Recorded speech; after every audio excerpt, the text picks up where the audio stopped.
John is in Pasadena. Morning, John. Hey, good morning, Larry. Thanks for having me. How you doing? I'm all right. Come on, I sue police. I'm a police misconduct attorney, and what your other callers are missing or are not informed about is that in the Ninth Circuit, it's been settled for a long time that using pepper spray to overcome passive resistance is excessive force and violates the Fourth Amendment. The Ninth Circuit Court of Appeals says anytime you use pepper spray because somebody is peacefully resisting, that's a violation of the Fourth Amendment? Yeah. There's a case. It's called Headwaters. It went to the Supreme Court, and they decided not to hear it. And there are other options. The callers are wrong when they say that because an officer gives a directive, whether that's legal or violates the First Amendment, we could talk about later. That's if right. it's not obeyed, that they're free to escalate force. That's not correct. Exactly. What should be done, John? Well, it depends on the situation. In this situation, I think your last caller, who in the middle of his rant said that they should have been left to do their protest, is what should have been done in this case. But what shouldn't have been done is using an intermediate level of force like pepper spray. Well, John, what do you do when students, for example, or protesters, as happened last week, are sitting in the middle of the street, Wilshire Boulevard, and they won't leave? What do you do? Well, when there's blocking traffic, that creates a different scenario, and I don't think we're talking about that. No, we're not. I'm just asking you, what do you do to make them leave? Short of pepper spray, what would you do? Well, I mean, there's many options for passive resistors short of intermediate force. I'm asking, what are they? Well, they're carrying them off and putting them in handcuffs. Hold on, John. John, hold up. So listen. No, this is what you do. No, I'm sorry. You're gonna answer my question. So lifting them up creates fewer problems than spraying them with pepper spray. So I'm asking, John. John? Yes. So lifting them up creates fewer problems than spraying them with pepper spray. I'm asking. That's right. Absolutely. Really? Yes. Lifting them up is not an intermediate use of force. Spraying them with pepper spray is an intermediate use of force. If you look at post standards, which are promulgated by Peace Officer Standard Training in California, those are classified completely differently. Okay. Nice. When should pepper spray be used? Why is it that police stations have it? They have it as a defensive weapon when they are being attacked. Thank you. And higher levels of force, such as firearms, are not warranted. It's a defensive weapon. So pepper spray should only be used for defensive purposes, never to get somebody to leave who's sitting down, whose arms are locked. Yeah, get it straight, Larry. That's actually, there's law on that, Larry. There's law. I'm not saying there is or isn't. I'm just trying to understand exactly what you think they ought to do. It's not what I think. It's what the Ninth Circuit has interpreted the Fourth Amendment to say. Excellent. You can look it up. I absolutely will. I've never heard what you just now said. I'm not saying that you're wrong. I've just never heard it. You haven't. I'm not surprised your callers haven't. But I'm sure these cops know nothing at all. I'm sure these cops know nothing at all about what the law is. They don't.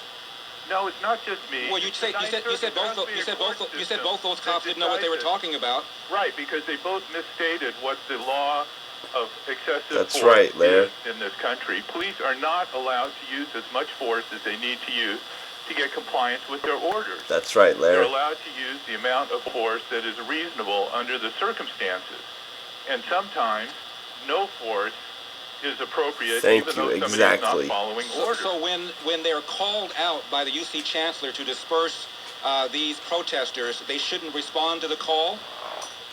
Why do you change the subject? You just now said the appropriate thing is no force. They've been called to disperse them. What should they do? Nothing? I'm asking. They should not have used, the question on the table is whether they should have used the intermediate force of pepper spray. No, the question on the table is when you are called to disperse protesters who are sitting down, what do you do? And that officer said that the best thing to do, and he was being sarcastic, is to do nothing.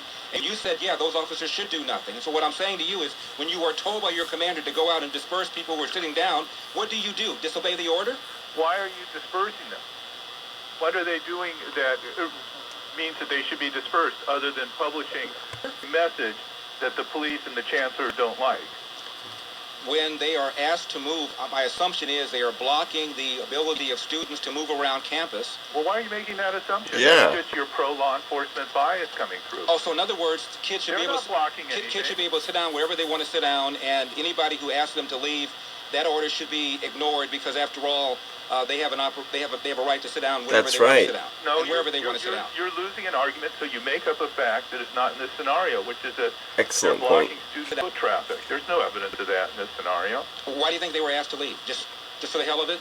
because it gets to be a battle of wills. They've got their position.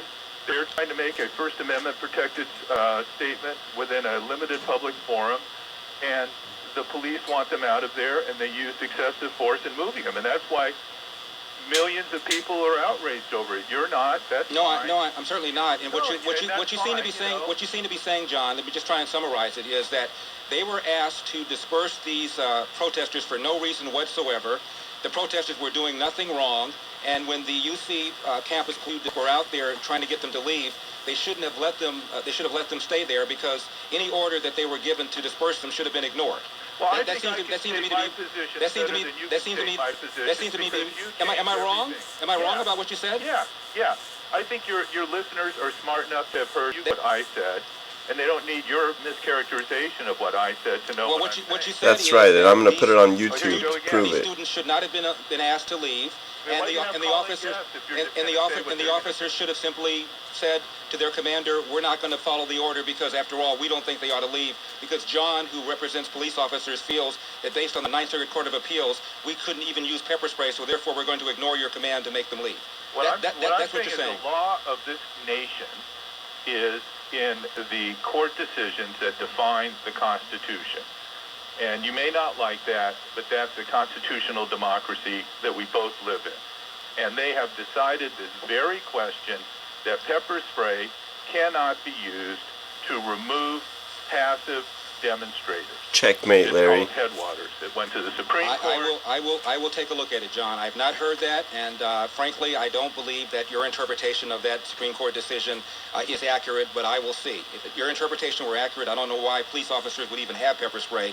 Your answer is only for defensive purposes should pepper spray ever be used.